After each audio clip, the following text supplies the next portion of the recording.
Zach, it's really good to see you. Zach, it's really good to see you again. I'm very grateful and very happy that we're both here.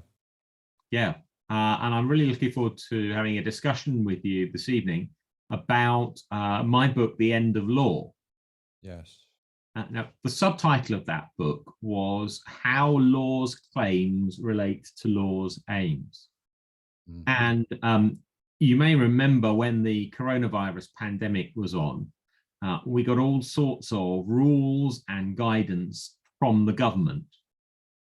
And most of us, followed those rules. Can I just interject? Sorry to interject so quickly, but straight away I think about the numbers of people that look like myself who were apparently more readily advised of their bad behavior and kind of more readily targeted and received more punishment than others. Does that make sense? So, yeah, it does. So it just reminded me of all the talking that we've been doing about the aim of the law. Who is it? The aim of it, and who is it aimed at? Who is it aimed at? Not to be cynical. I understand that, and the law always comes, I think, with a number of different claims. One claim that it makes is do this and that will be the right thing to do. Morally speaking, the right thing to do, to obey the law will be the right thing to do. That claim is always made. Now, of course, that claim can be true or it can be false. Yes. And then there's a claim that says, actually, if you do obey the law, we will protect you against people who don't obey the law. And there's also an important claim that is made that if the law says that everybody is going to be treated in the same way, then everybody will be treated in the same way. Now, we call that, lawyers call that claim the claim that like cases will be treated alike.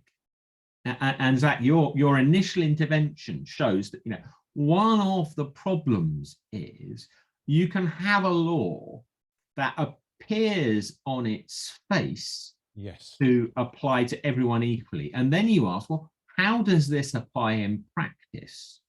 And what you find in practice is that one group of people end up being more likely to be accused of having broken the law. They're more likely, if they're accused of having broken the law, to be found guilty of having broken the law, and they're more likely to end up with a longer sentence. Now that is an injustice, and it's an injustice that is imminent, would be a technical word to use. You don't have to get outside of the legal system at all. You don't need any sort of external framework of values to be able to say, do you know what, this law is not living up to its claim because it is not actually delivering equal justice. Can I ask a question? Yeah. Is that because you view the law's end as being justice, that you're looking at it, that the law is there to promote justice rather than social control? Is that that's the end of that perspective? That's a really great question. Actually, the view that law ought to treat like cases alike is a view that is widely held by lawyers and legal theorists. So HLA Hart was a legal positivist. So his view of law was that law is just obeying the rules that are there. But he thought that even within that context, there was a sort of quid pro quo, there's a bit of give and take. And the giving that the government does is a sort of indication that it's going to try to treat like cases alike. So you don't have to think that the purpose of law is justice Okay. in order to think that's true. Okay. Okay. I, Okay. I think law does involve social control, but if Yes. law is just about social control, then it's not law. If I want to control people, I can set up a concentration camp. Uh-huh. Now It's been done. It's lawyers, been done. it has been done, and it should be pointed out, of course, that the first people to do it were the British in their wars in South Africa. Ah. The concentration camps weren't an invention of the Nazis; they were an invention of Ah. the British. They were perfected by the Nazis. Absolutely. Now, I wouldn't say that a concentration camp was a society that was governed by law. Mm. And I don't think even a factory is a society that is governed by law. And the reason I say that is this. I think there are two distinctions between those forms of social control and a legal system. One is that in a legal system, part of what the system is saying to its subjects is, if you follow these laws, you will be able to flourish and you will be able to pursue your own purposes and your own life goals. So society says to the people it treats as subjects, these laws are here for your benefit. And the second thing as well is that Christians have always insisted that the law applies to the ruler as well as to the ruled. And that insistence that the law applies to the ruler as well as the ruled was what was at stake with Boris Johnson holding parties in Downing Street. If you are going to introduce a rule that says to everybody, you cannot socially distance, you must socially distance, you cannot gather for parties. Well, that rule applies to you, the ruler, as well as to the ruled. And you have the compare and contrast between his behavior and the Queen. The Queen, at her husband's funeral, sat on her own, obeying the rules. She showed there that she understood that the rules apply to everyone. Yeah. And then you had what was happening with the parties at Downing Street. It's one rule for them and it's another rule for us. So can I ask you, because as soon as you say you start talking about Christians, then I look back at the Old Testament as well. Yes, and interesting. The saying that comes to me, this is just irking me, is when David, the prophet, faced David, and he said, "Thou art the man." Yeah, so you're referring. David had done wrong. Yes. You're referring then to David and Bathsheba, that what he'd done was he'd made sure that her husband had been killed in fighting, and he'd had sex with her, even though she was a married woman, and all of that. And the picture there, coming from the Old Testament, is a picture that the ruler is accountable to God's law.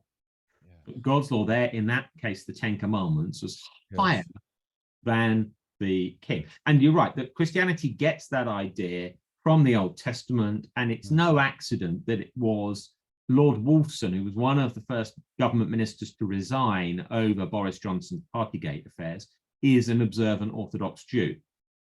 So he'd got it from the Old Testament, that this is how rulers are not supposed to behave. It's unacceptable. But in a secular society, which I wanted to ask you about as well, I'm not allowing you to talk. I'm going to be a bit quiet after this. In a secular society where there is less of a belief in a creator, in a superior one, less of a reliance on that order, that state of affairs in a secular society, then is that more given to tyranny, for example, than a system that says there's a distinct order here and you're not at the top rung? So we are this year in the 80th anniversary of a series of lectures that C.S. Lewis gave in wartime called The Abolition of Man. And what C.S. Lewis argued in those lectures is that if we are going to resolve our political disagreements on any basis other than might is right, oh dear, we have, if we're going to avoid that, we have to believe in objective morality. Now, it's a really interesting series of lectures because C.S. Lewis does not in that book make any explicitly Christian arguments. What he says is if you look around the world, if you look at different civilizations, whether it's China, whether it's India, whether it's Africa, whether it is Europe, you will find that people have a grasp of the fact that there are some things that are objectively right and other things that are objectively wrong. And those individual cultures are all pointing towards a greater truth, which is that all of those cultures will be judged against an objective standard. And C.S. Lewis says, almost everybody, and certainly everybody who thought about it seriously, was convinced that there were objective values up until we get to the modern age. And in the modern age, he says, we've got all these people who claim that there are no objective values. But he says they don't mean what they say. That they can't mean what they say. Because if they do mean what they say, there is no value, there are no values at all except the ones that we create, the ones that we choose. And if that happens, how do I tell you that the values you have chosen are wrong? Or how do you tell me that the values I have chosen are wrong?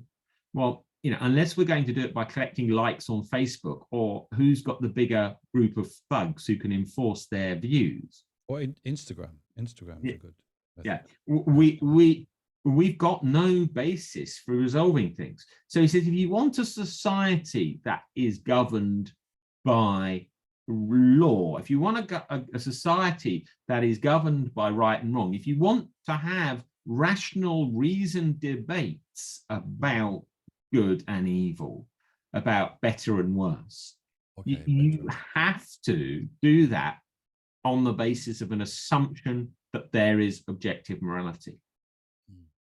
Now, he's really very careful in that book not to claim that his particular views mean that he is right about what that objective morality is.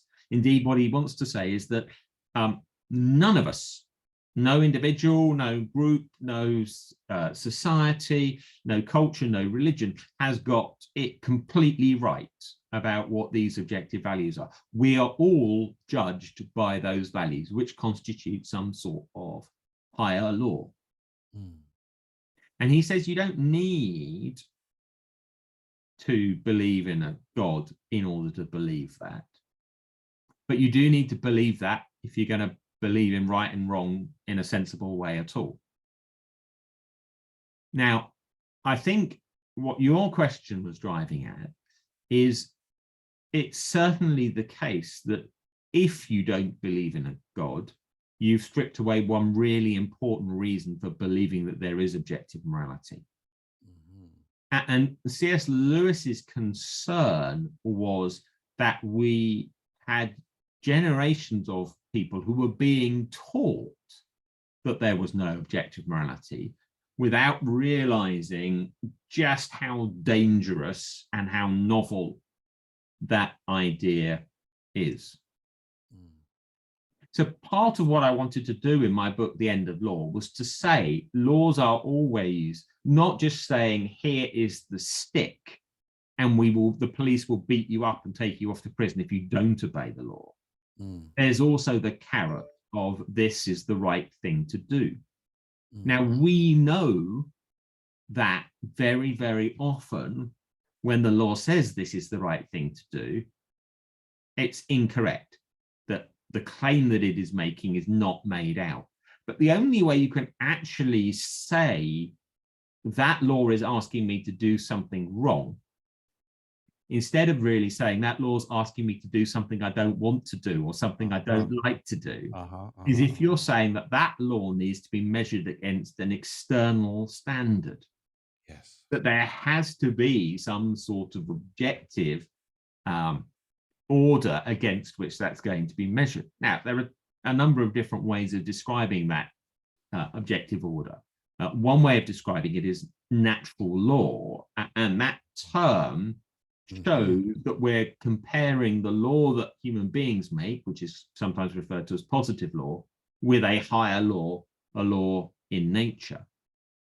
We can refer to it as objective morality, because once you see that the law is always saying, do this would be the right thing to do, the law is making a moral claim. So you can measure that moral claim in the same way as when anybody asks you to do something, you say, well, okay, are they asking me to do something that is the right thing to do, or are they overstepping? And interestingly, there's a hard saying of Jesus where he talks about people needing to love him more than they love their father and their mother and their wives and their husbands and their sons and their daughters. And it seems quite strange until we realize that what Jesus is saying is that we belong to God even more than we belong to anybody else.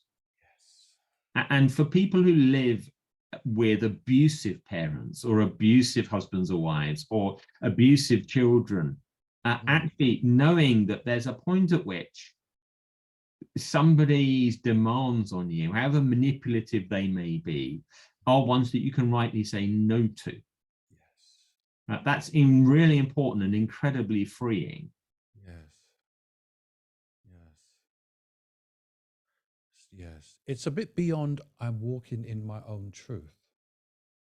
It is a very popular saying now. It is a very popular saying. One of the other things that C.S. Lewis says is that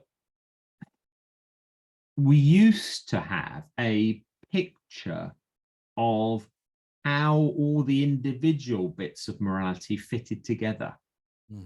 So we used to understand what it meant to respect somebody else's dignity and freedom. We used to have a sense of what our duties were towards other people. And out of those things would then come an understanding of what our rights were. So, if I have a duty to feed my children have the right to be fed by me, but it comes out of a context of relationship. What's happened now is we're trying to hang on to the bits of morality that we like, which tend to be mainly my right to do X and your duty to let me do X, rather than seeing it and understanding the picture as a whole. 100 years ago, in his book Orthodoxy, G.K. Chesterton said that the virtues have run wild and are wandering alone. That instead of having a picture that actually, in order to be courageous, you also need to be temperate.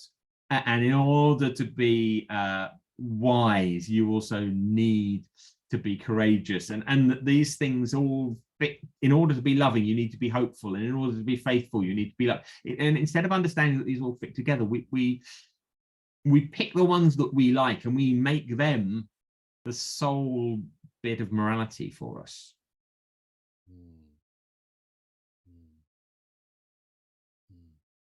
I'm biting my tongue at this point. Excellent.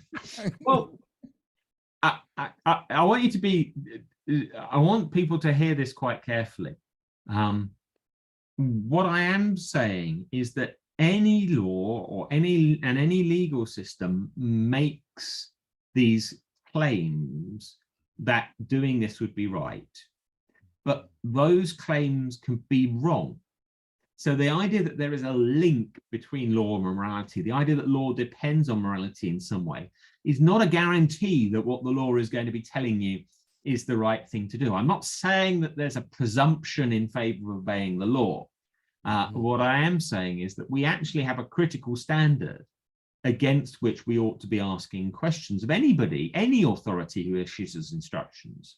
You know, do you have does this instruction come within the scope of your authority? Is it plausible? Is it one where I ought to defer to you, or is it one where I ought to be challenging you? But there's another feature that's really important. I've mentioned a few times that laws are making claims that they make towards their subjects. Yes. And laws carry with them an indication of what they think people are worth. Yes. And we know that you can have a law like the one the Taliban has recently introduced. Women are not allowed to go to university. There's Why should they? Why should they? Well, there's a claim Because being in their value system, it makes perfect sense. Yeah, but the claim that's being made is that women are not worth the same as men, and that women do not deserve the opportunities for higher education. That's the claim that the Taliban are making there. And that's founded on their beliefs. That's founded on. It is. They've got reasons for it. But you need to catch. It's just an example of how every law is saying that people deserve to be treated in different ways. But what the Taliban, implicit in what the Taliban is saying, is that women can nonetheless flourish appropriately, even without being given that opportunity. So to some extent, women are still being treated as subjects within that system. But it's always open to a legal system just to draw boundaries and to treat some people as subjects and other people as objects. Yes. And that's where Augustine's band of robbers example comes in. So Augustine, with his band of robbers who go around the countryside stealing from people, the people inside the band of robbers, well, there's an agreement as to how to share out the proceeds. But the people who are preyed on, the people who are robbed, they're not treated as subjects. There's no claim being made to them that the band have the right to do this. They are just exploited. And of course, we don't have to go very far back in history to think of legal systems that treated entire races or groups of people as objects, not subjects. So you end up with this situation where you have slavery institutionalized. The slaveholders are treated as subjects. The slaves are just treated as objects. Yes. Yes. And we think to ourselves that we may have got over this, but I ask this question: does the English legal system treat asylum seekers as subjects, or does it just treat them as objects? Very easy for us to draw boundaries and say, well, these people count, these people have rights, these people are worth something, and these people aren't. I mean, for me, as a Black man, African Caribbean man born in Jamaica, I think of places where I've worked and where I've walked and been stopped almost on a daily basis, apologetically stopped and searched, but regularly. And they would always apologize, but it was, there was a sense of, what are you doing here? What are you doing here? And thankfully, I'm alive. But it just reminds me of all the cases that have been where people have died, black, white, green, in custody, and there's been no outcome, no sense of so-and-so is responsible. Things have gone to court, they're being addressed, and yet still it carries on and on and on. I know in America, for example, they've actually pulled together good practice, what the various officers and different people involved should be doing. And in medicine, it's the same thing. You know, you've got NICE, there are clinical standards, you know, but in some areas, it almost seems as though there's a resistance to put things in place to either make these things much less likely or to have a sense of this life is worth someone being responsible for it. Well, that started off all sorts of thoughts. I apologize for that because I'm not giving you a chance to get into your talk. It started off all sorts of thoughts in my mind. So I think one thought would be that what we saw Jesus do in his life and in his death was just identify with all the people in his time who were treated as worthless. Yes. So, you know, he's born, and the people who come to see him are the shepherds. Well, they were the ones who had the stinky outside job that you wouldn't associate with if you lived in the towns. And then he ends up as a child refugee in Egypt, seeking asylum. And then when he comes back, you see him, he's talking to the women, he's talking to the tax collectors, he's talking to the Romans at one point, he talks to the foreigners, the Syrophoenician woman. And then the death that he dies, execution by crucifixion, is the death that's imposed not only on criminals, but on slaves. Outside the wall. Yes. Outside. Absolutely. So you get him demonstrating by his example that everyone has dignity and should be treated with respect. And, you know, we have not learnt that lesson fully by any means, but writers, historians like David Bentley Hart and Tom Holland would say that idea that everyone has dignity and should be treated with respect was absolutely revolutionary as an idea, and only took effect and began to gain traction because of Christianity. And it really only gains traction because of just how powerful Jesus's example is in relation to that. Now, what that needs in order to be put into effect is there needs to be accountability and there needs to be visibility. So one of the most inspiring things I've seen was in Uganda. So in Uganda, there's a man called Ananias who was picked up by the police because he was in the wrong place at the wrong time. There'd been a murder. The police needed a suspect, and they just picked him up after he'd finished his law lectures for the day and threw him in prison. He remained in prison without trial for nearly 8 years. And whilst he was in prison, all the paperwork relating to him got lost. Yes. So officially, he didn't exist.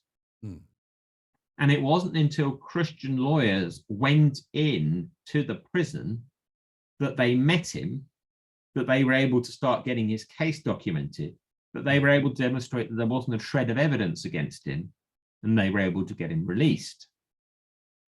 Now, Ananias now runs the paralegal project for the Ugandan Christian Legal Fraternity. And they go into police stations and prisons to speak to those who are being held on criminal charges, to tell them what their rights are, to find out how they've been treated by the police and by the prison officers. And just the fact that they are able to go in means that those people being accused of crime are now visible. instead of being forgotten about so that they can be treated in any way, shape or form by the prison officers or by the police officers, they are now visible. So you need visibility. You need to see what's going on in those dark corners. Yes. And you need accountability, which is, you were talking about, is something we see imperfectly. You need, actually, when there are instances of abuse, you need it to be demonstrated that that will not be tolerated, that the ways that these people have been treated are completely unacceptable. Otherwise, it keeps reoccurring. Absolutely. If people are not accountable, they will abuse their power. That seems to be repeatedly true. I just want to ask one quick question, because I know you're dying to just give a very brief talk. It's that in your book, which I think is a beautiful book, actually, even though I haven't finished it, The End of Law, How Law's Claims Relate to Law's Aims. You talk about how St. Augustine was more controversial than Aquino. You say that Thomas is seen as much more accepted and seen as the trail beater, if you will, in terms of natural law and things like that. But St. Augustine is a bit more controversial. Yeah, I think that's because it's partly because of their personality. I think Augustine he's more spiky than Aquinas. I think as well, I think possibly he has a keener sense of how evil can cloak itself with good. So I think he's spotting, that you can play the game. If you're a ruler, you can play the game of being the Iron Man, and I don't care about anything. I'm just going to do what I like. And we can all give examples of rulers who've done that. But you can also play the game of saying, well, actually, do you know what? I accept entirely that there's an objective law, an objective morality that applies to my actions. And let me tell you that I've managed to discover perfectly what it is. And here's my list of what it looks like. And now you can be absolutely certain that everything I do is the right thing to do because of how perfectly I understand this law. No further need for discussion. Yeah, absolutely. And that Augustine and C.S. Lewis and Aquinas as well, though he does it more subtly, are all saying, no, hang on a minute. You can never take a ruler's claims at face value. You must always be thinking about them and challenging them and weighing them against a higher law. And I think that was a big thing. I'm going to keep quiet now. That was a big thing for Caribbeans coming to the UK, where the streets were going to be paved with gold. They'd been invited to build the mother country, and everything was going to be good there. The police were great. The politicians were great. Everyone was great and inviting, only to discover something else was going on, and to discover another side of the law that they never anticipated, another experience other than they had hoped for, because they came with that belief that the penal system and so on would be superior. The education would be superior. The work would be superior, because a lot of people came with qualifications and abilities to do this and that, but then they had to leave those behind and just start at the very bottom and probably remain there, because when you mentioned subjects and objects, they were the objects, although they came thinking they were subjects. So I think this is another thing that is really important about what Augustine is saying. I think he fully recognizes the challenges and the prejudices and the problems that creep in. I think he regards law often as a kind of tragic necessity, and thinks that the jobs that are done by judges and politicians and police officers and so on are difficult jobs, but they're jobs that can be done well, or they're jobs that can be done badly.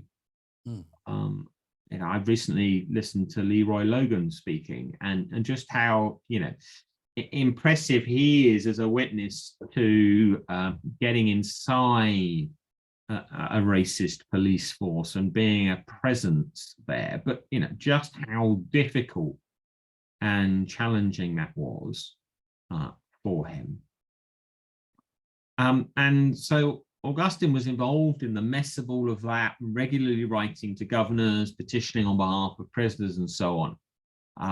But he also tempered that engagement in trying to change the system, not just being passive about it, but being engaged with it, with a recognition that you're not going to fix everything. And even if we can make substantial progress, and we ought to never give up on trying to make progress in some areas, we need to be careful that whilst we're not trying to sort out this problem, there's not that problem beginning to develop.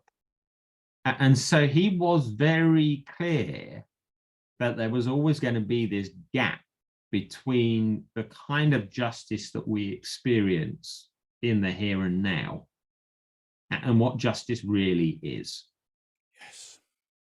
And he thought in his most extreme moments that gap was so big that the two didn't need to be used the same word to describe them. But what he did think absolutely was that there was going to be a day when true justice was done. Now, thinking about what true justice looks like is quite interesting, because on the one hand, to do true justice, you need to know everything. Oh dear. Yeah, oh dear. Yeah, that's a bit worrying for you and me, having somebody know everything about us. And be free from your prejudices as well. Oh, absolutely. Able to understand what things look like from our perspective, but to see where we've been blind and where we're responsible for being blind, where we have blinded ourselves. And I think that is certainly for me something I've been learning more and more about as a white person, that there are aspects of the experience of being Black in the UK that I have been blind to, and that I am really responsible for not having made myself aware of. I want to mention two things quickly and then definitely keep quiet. One is Israel. Israel is our God's people, chosen, the God of Abraham, God of Isaac, and the God of Jacob. Nevertheless, they went into slavery and into captivity later. And when Jesus came along, they said, we were never any man's slave. They just didn't want to remember that. But in addition, in the Old Testament, they were always reminded, remember when you were in Egypt. Remember, don't treat the strangers. Don't treat the foreigners the same way that you were treated, And that always pulls my chain every time I think about the Palestinians, for example. That always just reminds me of the scripture that says, not all they that are of Israel are Israel, not everybody.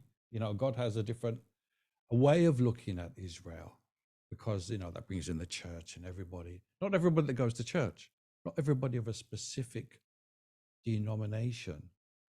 And this whole thing about learning, Jesus said, take my yoke upon you and learn of me. Learn of me. And as a Black guy, I know that, for example, we're having an equality meeting. I know that there are many people that I know that have just been so hurt by white people that all white people are bad. Do you understand? And even in this ministry, I would say, that starting here, some people would question, well, why are you talking to a white guy? Because look what they've done to us. It's just another example of you Christians don't have a regard for our experience and our history.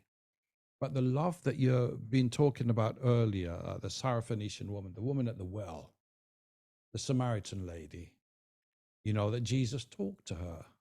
Not only did he talk to her, you know, he took a drink from her, you know, Yeah. he recognized her. She said, well, what are you doing talking to us? Apart from the fact that, you know, she was a woman and that was a pretty bad thing to be doing. What are you doing talking to us? You know, and Jesus showed her so much love and so much care and so much, what shall I say, understanding of her situation that she went off and told everybody, hey, come and see a man. Come and see a man. And she'd lived a pretty jaded life to be at that point and then say, come and see a man. Yeah. That's probably the last kind of creature that she'd be saying, come and see. So I think so God is the God of transformation, as he you is mentioned last time. he is the God of transformation. He's also the God who holds us accountable. You know, the prophets in the Old Testament make it clear that Israel did not get a free ride with God automatically on their side because they were God's people. Actually, what they were called to do was to remember what God had done for them and to live up to it. Yes. And in the same way, Christians are called to remember what God has done for us and to live up to it. And you have in the letter of James, and you have in the letters at the beginning of the book of Revelation, the same kind of prophetic witness to the church or to churches that have forgotten what it is, just how much God has done for us. Even in the book of Acts, I'm sorry, but even in the book of Acts, after the day of Pentecost, the Holy Ghost has fallen. There's this revelation, there's this ability to speak the word of God, ability to suffer in Jesus's name, you know, and then the Lord says, well, go and speak to those people. Yeah. Go and speak to those people. And they kind of do it. They kind of want to go into the world. They kind of do, but they kind of resist in it until Paul gets called. And he ends up in a sticky situation with Jerusalem, with the apostles in Jerusalem, and a sticky situation with Peter directly. When he's with Peter, Peter's relating to the Gentiles, happy to be doing so. Yeah. And then other brethren come down from Jerusalem and he says, oh, hang on a minute. You know, I'm in trouble here. And he takes a step back and Paul says, no, this is not the way of the gospel. Yeah. So the Black American theologian Esau McCauley talks about the terrifying comfort of the Last Judgment. And I think that captures it. It captures it beautifully. That on the one hand, it is going to be terrifying in that all those prejudices that I have had and all those injustices I've committed are going to be exposed and brought to light. On the other hand, it is a comfort that those injustices that have been committed against me are also going to be exposed. And one of the beauties of how Augustine pulls this together is that actually, in order to deliver justice, you need somebody who knows everything, but you also need somebody who has had the human experience. And that's what Jesus does. You see, Jesus has the knowledge of everything that God has, but he also has, he's not an alien judging us against an alien standard. He's somebody who's lived a human life from the inside, who sympathizes with us in our weaknesses, and who died to save us. Very God, very man. Yeah.